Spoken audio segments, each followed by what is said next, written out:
হরে কৃষ্ণ কৃষ্ণ কৃষ্ণ হরে হরে, হরে রাম রাম রাম হরে হরে।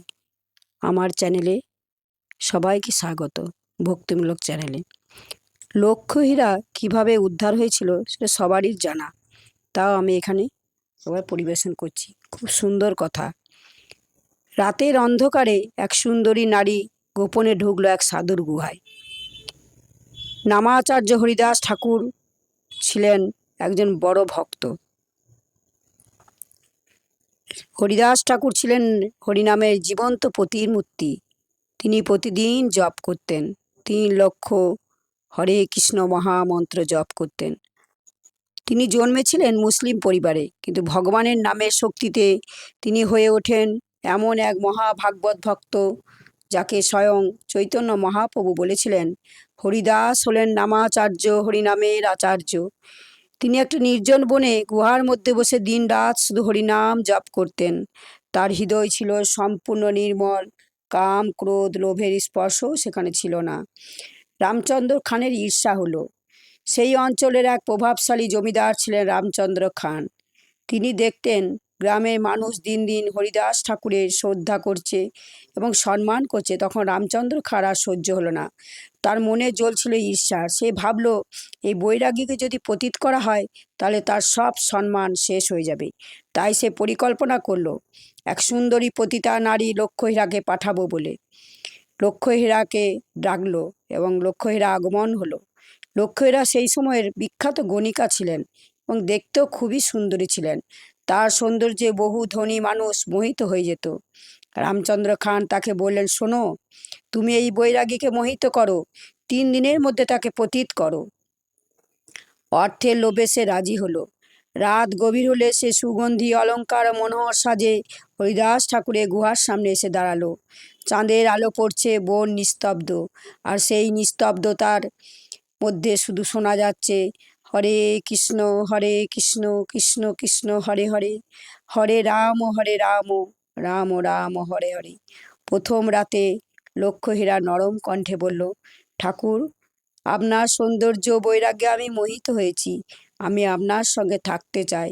হরিদাস ঠাকুর শান্তভাবে বললেন, আমি আজকের নাম জপ শেষ করছি, একটু বসো মা, নাম শেষ হলে তোমার কথা শুনবো।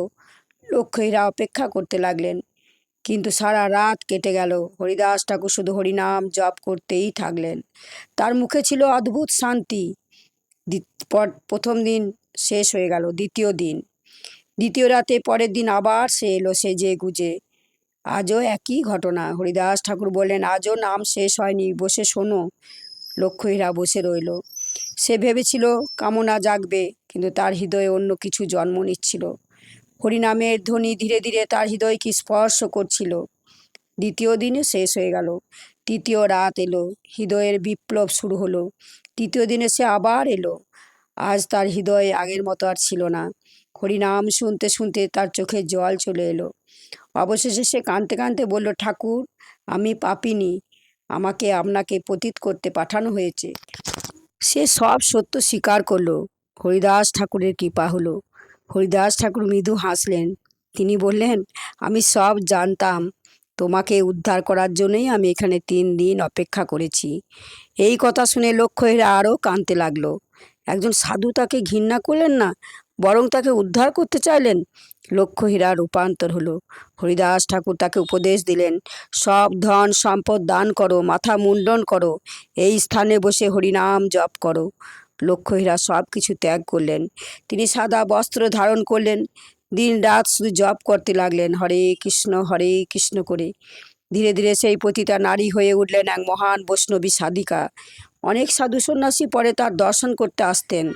এই লীলার গভীর শিক্ষা, এই লীলার 3টি আশ্চর্য সত্য প্রকাশিত হয়েছে, যে হরিনামের শক্তি, একজন পতিতা নারীর হৃদয়ও নামের শক্তিতে পবিত্র হয়ে যায়।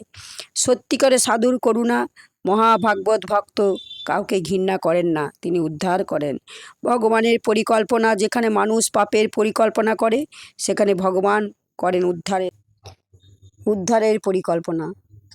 যে নারী এসেছিল একজন সাধুকে পতিত করতে, সেই নারী শেষে বসে থাকলো একটি গুহার সামনে, চোখে অশ্রু নিয়ে একই নাম জপ করছে, হরে কৃষ্ণ হরে কৃষ্ণ হরে কৃষ্ণ হরে কৃষ্ণ।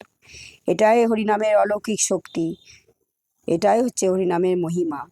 তাই পতিত উদ্ধার হয়ে যায় এই হরিনাম করলে। তাই লক্ষ্মীরা পতির থেকে কিভাবে উদ্ধার হয়ে গেল। জয় গুরু। যদি ভালো লেগে থাকে তাহলে অতি অবশ্যই একটি লাইক এবং সাবস্ক্রাইব করে পাশে থাকবেন ভক্তিমূলক চ্যানেলে ভক্তি কথা শোনার জন্য।